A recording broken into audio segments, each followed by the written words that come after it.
এইমাত্র ওসমান হাদির মতো করে দুনিয়া থেকে সরিয়ে দিতে নিলেন আরো একজন এনসিবির খুলনা বিভাগের জাতীয় শ্রমিক শক্তির সংগঠক মোতালেব শিকদারকে। তিনি রাস্তা দিয়ে হেঁটে যাচ্ছিলেন, পিছন থেকে হঠাৎ করে দুর্বৃত্তরা তাকে লক্ষ্য করে গুলি ছুড়েন। সেটি তার মাথাকে ভেদ করে মস্তিষ্কের পাশ দিয়ে বের হয়ে যায়। গুলির পাশ দিয়ে গুলিটা চলে গিয়েছে, যেরকমটা হয়েছিল একেবারেই হাদির সাথে। তবে ভাগ্যবশত সেই মোতালেব শিকদার এখনো জীবিত এবং তিনি কথা বলতে পারছেন। হয়তোবা হাদির মতো করে দুনিয়া থেকে তাদের সরিয়ে দেওয়াই ছিল একমাত্র লক্ষ্য। এই দেশে জুলাই আন্দোলনের সাথে যারাই জড়িত ছিল একে একে প্রত্যেকের জীবন কেড়ে নেওয়া হচ্ছে এবং সেটা একেবারে সূক্ষ্ম পরিকল্পিত ভাবে। কারা এই ধরনের কাজগুলো করছে সেটা যেরকম আপনি জানেন, আমি জানি, সেরকম পুরো বাংলাদেশের মানুষ জানে। তারপরও তাদের বিরুদ্ধে এখন পর্যন্ত কোনো ব্যবস্থা নেওয়া হচ্ছে না। হাদিকে দুনিয়া থেকে সরিয়ে দেয় ফয়সাল, যে ফয়সালকে এখনো খুঁজে পাওয়া যায়নি। অন্যদিকে এই মোতালেব শিকদারের উপরে যে আক্রমণ করেছে তাকেও কিন্তু খুঁজে পাওয়া যাবে না। ধরা হবে তার মাকে, ছোট ভাইকে, তার বোন জামাই দুলাভাইকে, কিন্তু ধরতে পারবে না সেই দুর্বৃত্তকে। তাদের একমাত্র টার্গেটই এখন হচ্ছে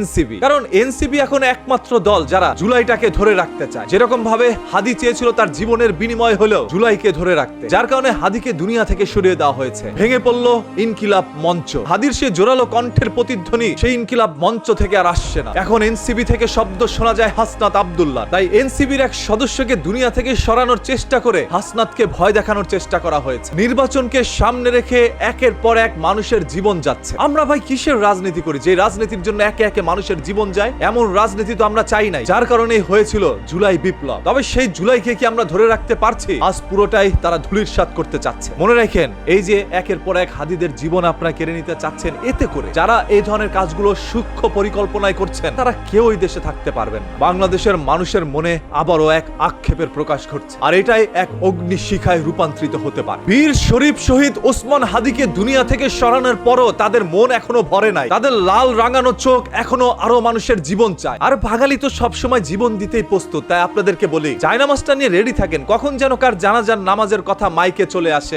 আপনি যাবেন জানাজার নামাজে। এই ছাড়া তো আর কিছু করার আমাদের আপনাদের নাই। আমরা শুধু জানাজার নামাজই পড়ে যাব, আর জীবন দিয়ে যাবে লক্ষ হাদিরা। তাই হাদিদের জানাজার নামাজ না পড়ে যদি সেই দুর্বৃত্তদের জানাজার নামাজ পড়তে চান, তাহলে সবাই এখনই রুখে দাঁড়ান। শুধু রাজনৈতিক ব্যক্তিত্বই নয়, সেই সাথে বাংলাদেশের সকল মানুষই সতর্ক থাকুন। যেখানে ক্ষমতাশালীরা নিরাপদে নয়, সেখানে আপনার আমার জীবন যাওয়া তো মামুলি বিষয়। যেহেতু খুলনা বিভাগের এনসিবির এই শ্রমিক শক্তির সংগঠক একজন ছোট্ট নেতা বা সোশ্যাল মিডিয়া ভাইরালও না, তার জীবন গেলেও মানুষ ওইভাবে এটা নিয়ে কথা বলবেন। তাই কেউ কথা বলুক আর না বলুক, আপনার আমার দায়িত্ব এগুলো নিয়ে কথা বলা। এই যে দুদিন আগে দেখলেন না, ঘরের মধ্যে একটা ছোট্ট মাসুম বাচ্চাকে আটকিয়ে বাইরে দিয়ে আগুন লাগিয়ে দেয় এবং সেই নিষ্পাপ ছোট্ট মেয়েটি দুনিয়া ত্যাগ করেন। সেই ছোট্ট মাসুম বাচ্চাটার একটি ভুল, তার বাবা বিএনপি করে। বিএনপি করা যদি অপরাধী হয় তাহলে তাকে গিয়ে ধরতে পারতেন। এই ছোট্ট বাচ্চাটাকে কেন দুনিয়া থেকে সরিয়ে দিলেন? এবং সেটাও এত নির্মম ভাবে। ও তো কোনো দোষ করে না ভাই, শরীরে রক্ত টকবক করছে। এই রক্তে আর আগুন দিয়েন না। আমরা বলতে চাই যে এই ফ্যাসিলিটি শক্তি বাংলাদেশে যতক্ষণ থাকবে ততক্ষণ পর্যন্ত